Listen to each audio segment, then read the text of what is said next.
mag-comment dyan. Natakot ako sa'yo.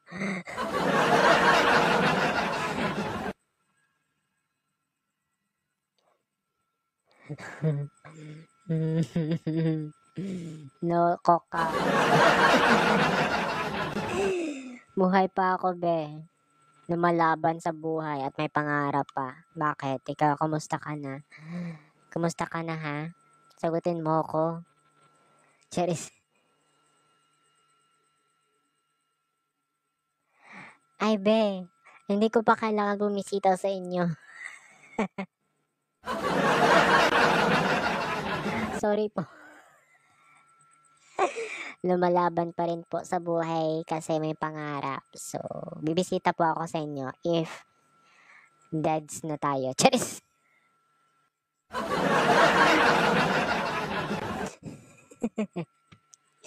Alam niyo, ginulat